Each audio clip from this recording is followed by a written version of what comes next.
the Spot Track Podcast, talking sports contracts, the salary cap, and business of sports. Welcome into the latest edition of the Spot Track Podcast. Brandon Kravitz here, along with our resident money man, Mike Ginnitti. Today's episode brought to you by Authentic Audio Productions. Take the hassle out of podcasting and improve quality all at the same time. AuthenticAudioPro.com for more details. Mike, a good morning to you. We are essentially here. College football on the screen this weekend. Going to be a little bit of a tease. You got a really good noon game, and then it's kind of like blah from there, but I'll take it. I'm not going to complain about it. Yeah, I think that's kind of how it usually works, right? They usually give us one little blockbuster to start with, and then it goes back to the 73-3 games for a couple of weeks before we get going.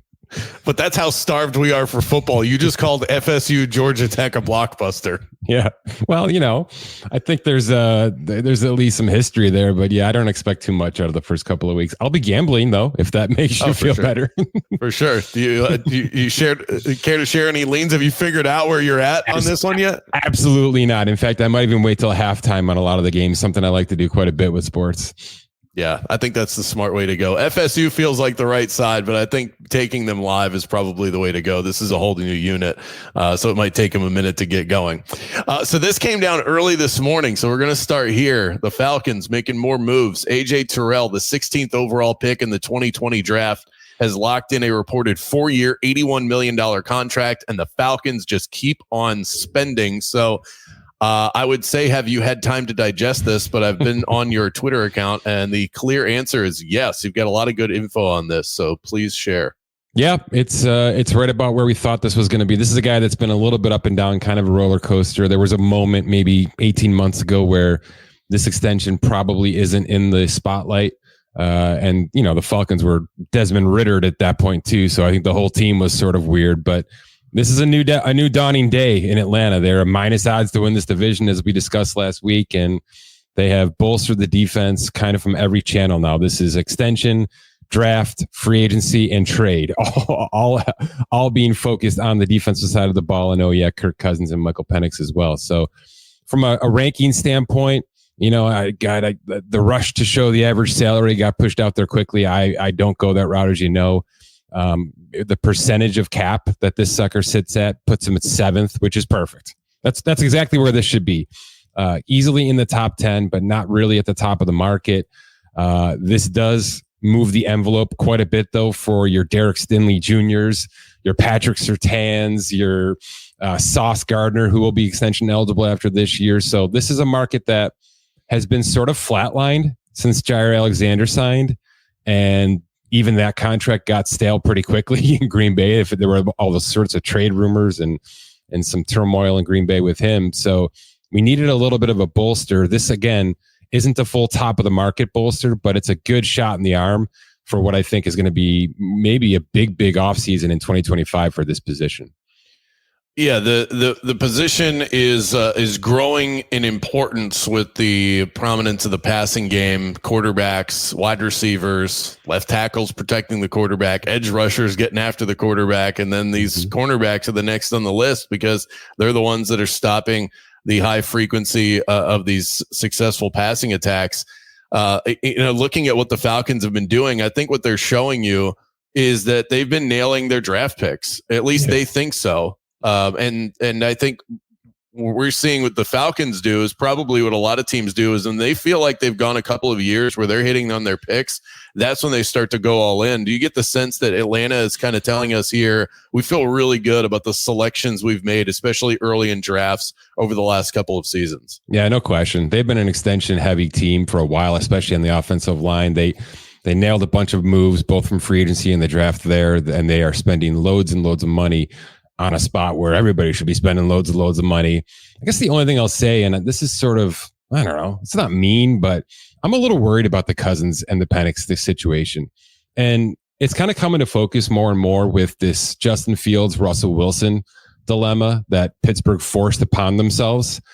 It's just not something this sport can handle anymore. The veracity of fans and social media that come with this sport won't allow for any kind of shared interest at this position. You know what I mean? Like I think if Justin Fields wins the job in Pittsburgh, Brandon, they're going to have to release Russell Wilson. I really believe this. You got to get rid of the other guy. You know what I mean? Oh yeah, there's no reason financially not to do it, but I think just from an outlook, right? From having that guy there, you don't want any sort of back and forth. And I'm a little worried that the second Cousins stinks. You know what I mean? That this entire process that they've built, and it's been like a 3-year process as you've laid out here, that culminated with one of the biggest off seasons of the year, financially speaking as well. I'm worried that might soil some of this process because there's a guy who's talented, who's young, who could be the next franchise quarterback, and Kirk Cousins isn't that. Everybody knows that. He is just a veteran placeholder, and I don't know if fans are going to treat that well, you know? Yeah. I mean, I think for where they are right now, winning the division, getting to the playoffs would feel like a success. So maybe you can get by for this year, but I don't think Atlanta is helping this situation. Just look at what Raheem Morris said ahead of their last preseason game. One of the only rookies, I think the only rookie quarterback drafted in the first round to not play in week 2 of the preseason was Michael Penix. And did you see the reason why Raheem Morris said he wasn't playing? Because he's seen enough. That's what you say about a starter, that you don't want to get hurt, not a backup rookie who's never played in an NFL game. So they're already treating this guy like he's the franchise. He's played less in the preseason than Patrick Mahomes has. It's a lot of pressure on Cousins, who I think is good enough to do the job you just laid out. Get him to the postseason, and, you know, he doesn't have a track record after that. But the point here, win the division, get into the postseason, make this fan base at least, you know, feel. But what happens when he does that? You know what I mean? Like, what happens with this Penix situation when Cousins does that? And we know, is it Alex Smith? A little bit, right? Who just for years and years got the job done, but there was always going to be another guy behind him to take his job away. It kind of feels like that's where we are here, but you know, not to say that Penix is in any way, shape, or form Patrick Mahomes, but it just feels like it's an awkward situation at a position that, like I said, this sport just doesn't screw around with. So Pittsburgh's playing with fire, and I feel like for the Falcons, at least a little bit, are as well. Yeah, and we knew that when they made this pick. Yeah. We knew that was going to be the case. So I guess I'll ask the next 2 most obvious questions as a reminder here. Big money went to Kirk Cousins, but how many years do they have with Kirk Cousins where it's going to be painful to let him go? So how many years is he really locked in for? Look, he's tradable. You know what I mean? They gave him a hefty signing bonus. He doesn't have a no trade clause, right? That was going to be my next question. I don't believe. Oh, he does actually. He's got a full no trade clause on this thing, and his agent's one of my favorite agents in the history of the world. So, because that would be the obvious move is if you feel like, okay, you like what you have in Michael Penix, there's a big quarterback for a contender that goes down. You go, okay, hey Kirk, we're going to send you off, and we're not really going to ask you about it. But in this case, they would have to do that. Yeah, it's not a 2024 move, and to be frank, it's really not a 2025 move. Though you can get yourself there. Certainly, we've seen players carry larger dead cap hits than 40 million or whatever it's going to be, 65 million. No, it'll be a little less than that. It'll be about 40 million when we take the base salary away. So that's extremely doable. So let's just say Cousins does the job, but we know he's not the future, and Raheem Morris already knows Penix should be slotted in. I can get, financially speaking, I can get to a place where Cousins is one and done and traded out of Atlanta in 2025. And by the way, he should have gone to Pittsburgh in the first place, right? They could have solved both of these issues if Atlanta had just said, we're drafting a quarterback, and Kirk Cousins had gone to Pittsburgh out of the gate. I'm not going to say that's not a possibility in 2025, right? That Penix is Atlanta's starter and Cousins is Pittsburgh's starter. Maybe Atlanta didn't think Michael Penix would still be there when they were sitting there, and they felt like they did what they had to do. Well, only time will tell on that one. But back to the AJ Terrell portion of it, and just how much Atlanta has been nailing the draft.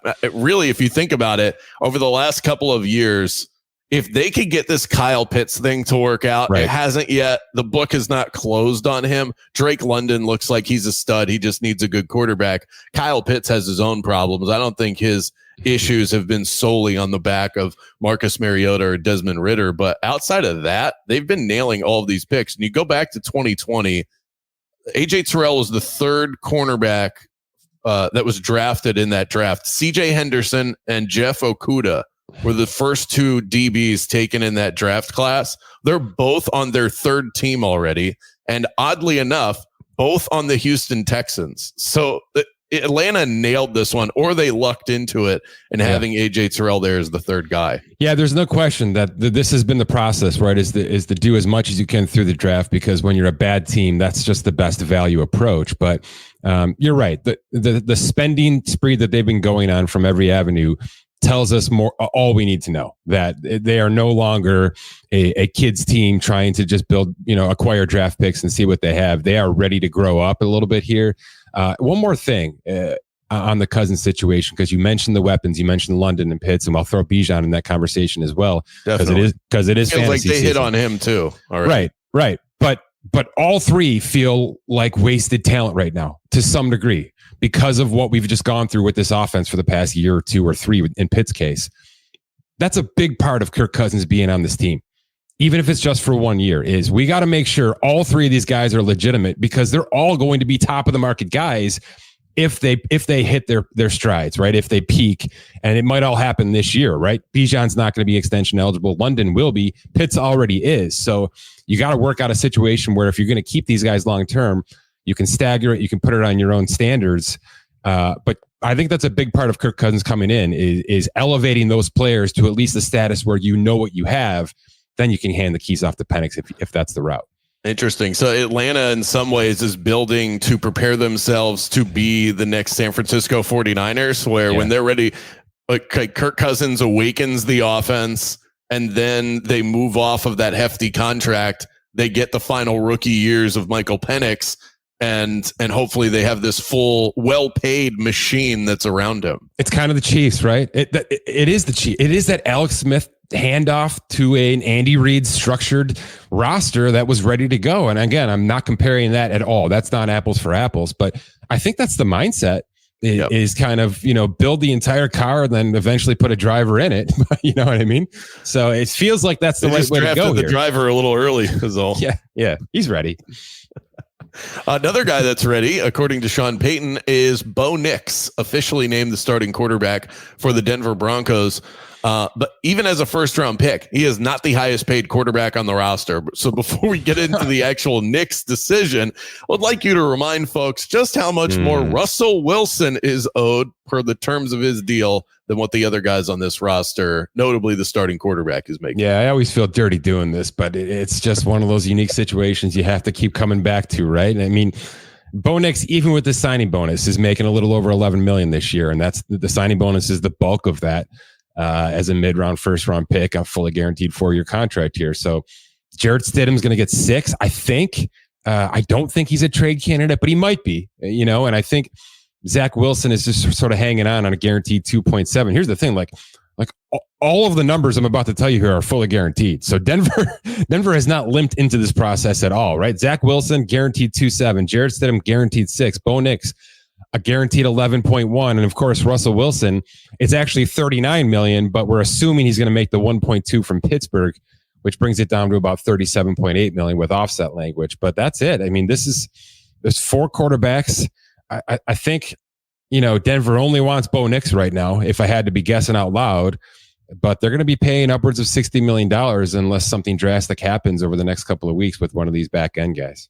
Is that the most expensive quarterback room in the NFL? It's not, because of some big time signing bonuses that have been handed out. And I think, Dallas might blow that out of the water here in a couple of weeks as well. But it's certainly the biggest dead hit overall, $53 million. And it's the biggest dead cash hit, this $39 million, that we've ever seen in football history. So Denver's already taken their medicine. And, whether or not Bo Nix is ready, it just feels like they had to do this. You know what I mean? It's the extremes. Yeah. We had the extreme veteran move in moving off of Russell Wilson in this contract. And now we have to extreme bring in the value of Bo Nix in this rookie contract and just start that clock to get everybody back and settled and balanced out a little bit. So I hope Bo Nix sticks, because I really liked him as a college player, but I don't know that it's going to translate immediately. It looks good in the preseason, but you got to take that with a massive grain of salt. And, Sean Payton thought highly of him. That was the reason why he got drafted where he did. A lot of people thought he would go in early round 2. But Sean Payton's trying to rebuild what he had in New Orleans. And last year, judging Sean Payton is a little unfair because those are not his guys. And I wonder what you think about just how close Sean Payton is now to replicating the sort of roster he had when he was winning games in New Orleans, because it still feels like, even though he's got a quarterback and that quarterback's going to have to go through some rookie hurdles, a lot of the other guys on this roster, specifically on offense, are guys that he inherited.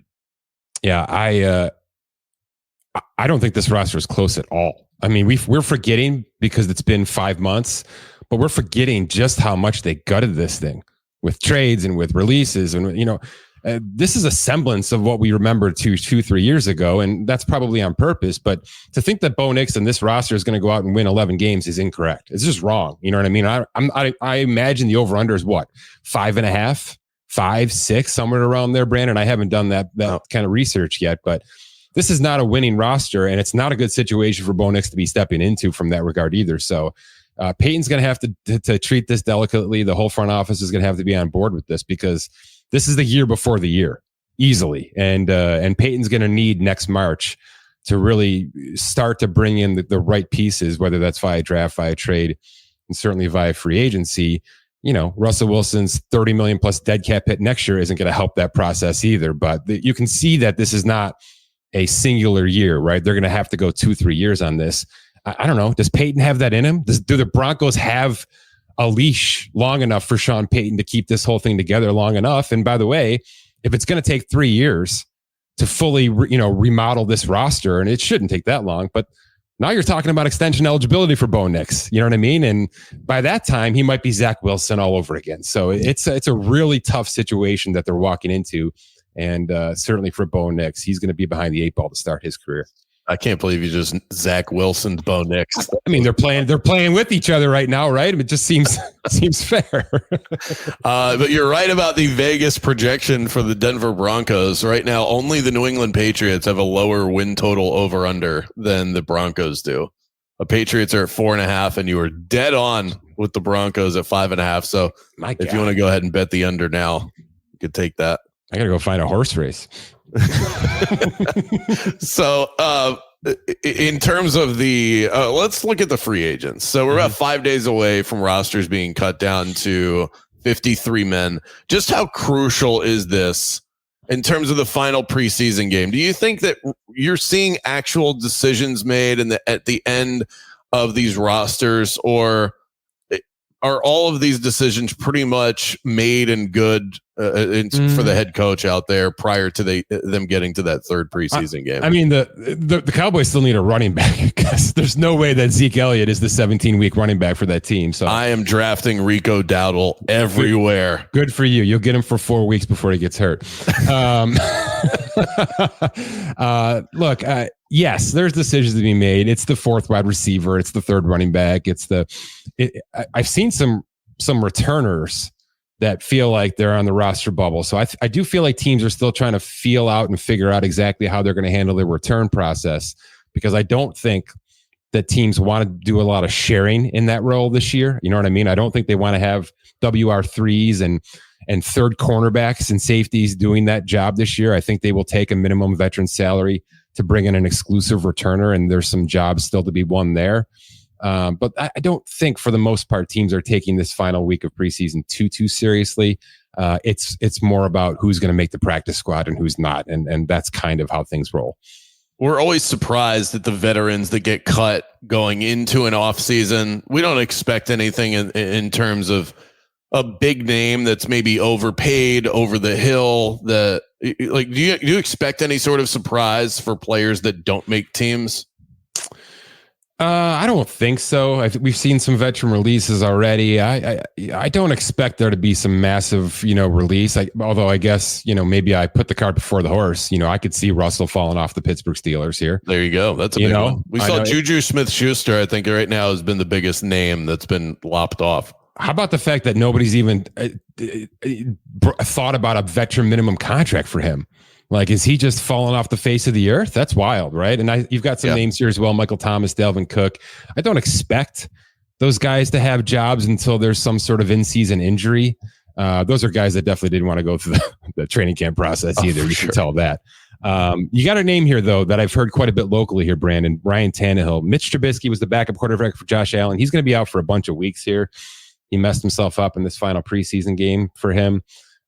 That's a name that's been floated locally as maybe coming in as a minimum guy for Josh Allen.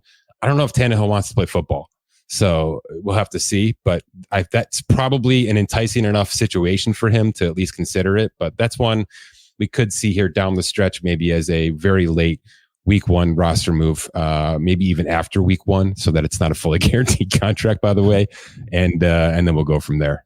I mean, it really does. These names shine a light on just how quick some of these careers drop off. Michael Thomas, it felt like it was just 2 years ago. This guy was breaking receiving records. Dalvin Cook was in the same draft class as Christian McCaffrey. Yeah. McCaffrey's on top of the mountain, and Dalvin Cook can't find a job. It's just Donovan Smith was an elite left tackle not that long ago. He's out. Yeah. So do you think it's more so those guys just it's injury, it's age that caught up to them way too fast, or is it players that don't want to play for the amount of money that teams would be willing to pay them, which is not nearly as much as they've made in the past? In the past couple of decades I've been doing this, you'll be surprised how much I hear the latter point, that guys just kind of fall out of favor with the game because of just how much it takes to get ready 11 months out of the year and stay ready and stay up and stay active and stay energized. It really wears on you. And, these guys have been doing it since 11 years old. You know what I mean? Like that's the thing people don't realize. Training like a professional can't start when you become a professional. Right. That's what gets you to that point. And then as you get older and your body wears down, you have to keep it up and even ramp it up from there just to stay healthy. Yeah. And you're right. If all you're getting are veteran minimum offers, and maybe you don't love the teams and the cities that are making those offers, it's pretty easy for these guys who have compiled $35, $45, $55 million in their career to say no and just to walk away from this thing. So in Thomas's case, there's no question he wants to play ball, but the injuries are just too big of red flags for teams, I think, right now. Maybe Dalvin finds a spot. I mean, it'd be fun to put Dalvin at Dallas right now and just see what he can do for a couple of weeks. But why not? I think for the most part, agents are saying unless it's an absolute slam dunk fit, the money's probably not getting any better anywhere. So let's just wait this thing out, and maybe the exact team you want will have a need by week 8, and we'll go from there. So I think it's probably easier just to sit on the sidelines and wait right now. All right, let's let you geek over some baseball for a minute. It was 17 years of great service to the league. A ton of money was made along the way. Joey Votto officially hanging them up. What were your initial thoughts when you saw that? All right. So I got some inside baseball to this point. I'm really glad you brought this into the fold.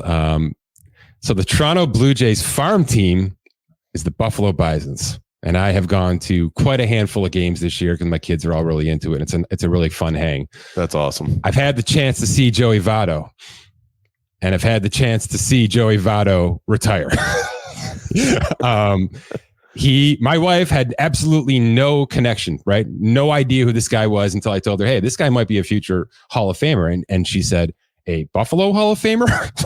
like, is he like a lifer, like a minor league lifer? Because honestly, that's what he looked like. He just was seconds behind the fastball. He looked like he didn't belong in the batter's box. And I am so glad he did what he did yesterday.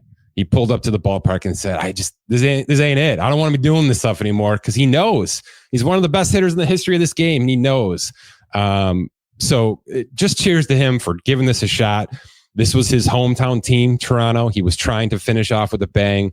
The other thing I've seen quite a bit is by doing this and not being like a September 30th call up to Toronto, he officially makes himself a Red for life as a major leaguer. That's important too. I would even be fine with them signing him to like a one-day contract, go out there, give him one at bat, give him a swan song if they want to do that in Cincinnati. But no question in my mind, as a baseball savant, this dude was done.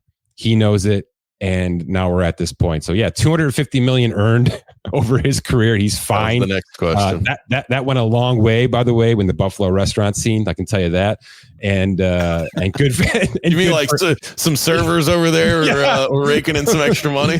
Yeah, if they recognize them, they certainly got their money's worth. But it's the right time, it's the right play, and I'm happy that he remains a Red for life. I think that's pretty cool.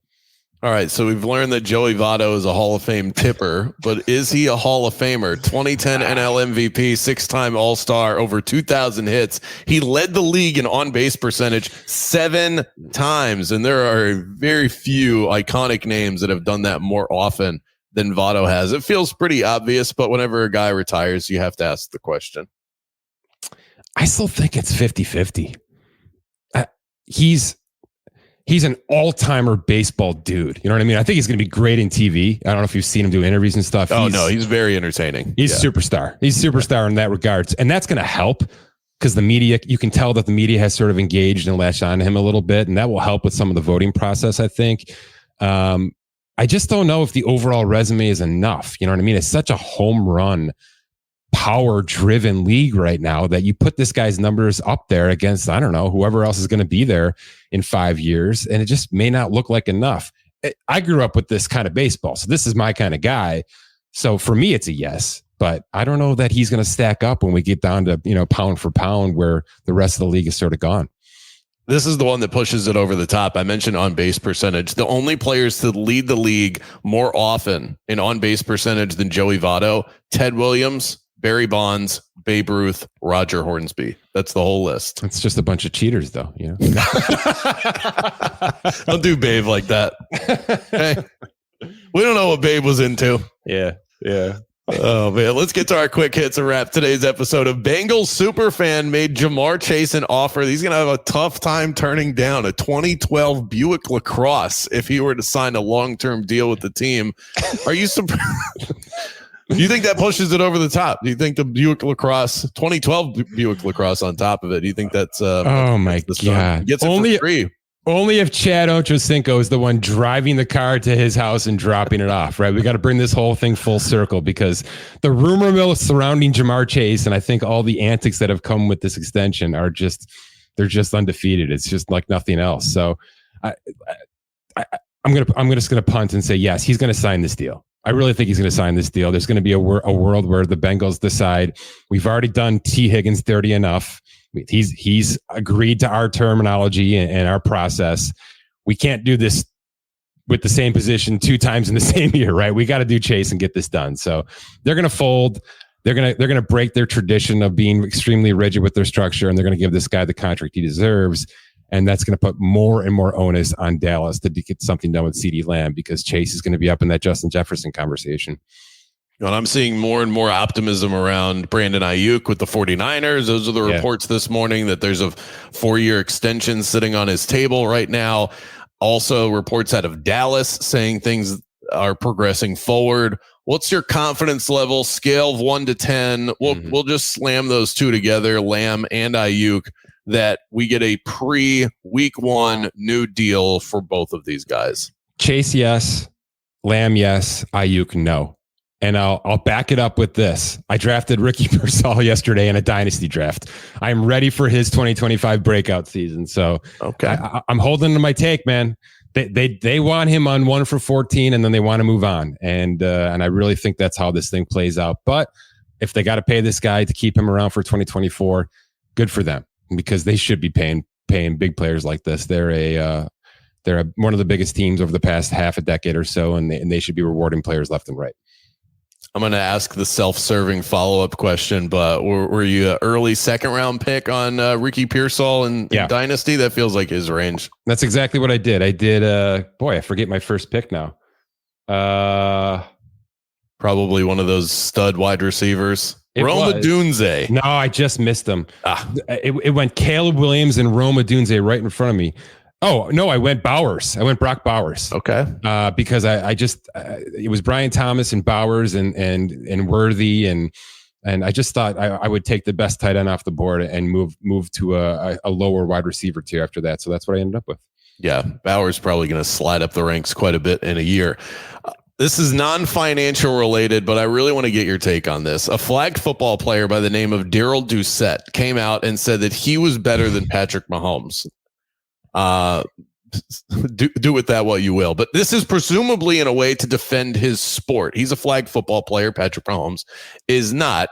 It is different than tackle football, and I think that it is in defense of the threat of being overtaken in the next Olympics by NFL players. You've had Caleb Williams has said it on Hard Knocks that he would love to be involved in Olympic flag football. Tyreek Hill has talked about it, and I'm sure that there are others. So I'm asking you to plant your flag on this now. Where do you stand on this issue? Olympics in LA in 4 years. Should we be trotting out there flag football players or the best of the best in the NFL? I'm really torn on this. Growing up, I loved the amateur aspect of things. I really did. I loved not knowing the players and seeing some kid out of nowhere just become a superstar over the course of 3 to 4 days. But this is a TV show. I'm not a moron. You know what I mean? This is a TV broadcast. NBC is going to do everything humanly possible and it may already be built into their recent deal, right? We're paying X dollars more for Sunday Night Football. And oh, by the way, we're going to have NFL players in the 2028 Olympics. It might already be baked into the cake. Now, I don't think the NFL teams can do anything about this. I believe there is some sort of arbitrary situation legally standing that they cannot keep players from playing. Now, that may only be basketball, but I've heard this before, and it could be CBA related with the basketballs. I'll have to look into this more. That's my only concern is, do you really want Tyreek Hill out there on this turf? You know what I mean? For 2 more weeks, right before the season starts, by the way. It's going to be mid-July, late July. I don't know. I worry about this. To respond to the kid who says that he's better than Patrick Mahomes of flag football, I'm going to guess after a couple of hours, Patrick Mahomes figures things out. Just kind of seeing how he figured out the NFL in about a day and a half. So, yeah, you're right. This is about protecting his ability to play in this Olympics. I'm going to side with him right now and say that it should be amateur flag football players and not an influx of NFL guys just kind of taking over the process. I think I need to see how good the rest of the world is, and then I'll give an answer. But luckily, we have a couple of years before you have to solidify these takes. Check out AuthenticAudioPro.com if you need a podcast assist. And do us a favor, subscribe and rate the podcast that you are enjoying right now. Visit SpotTrack.com for all the latest in the sports contractual world. Good luck with your live bet on Saturday, FSU and Georgia Tech. Till next time, Mike.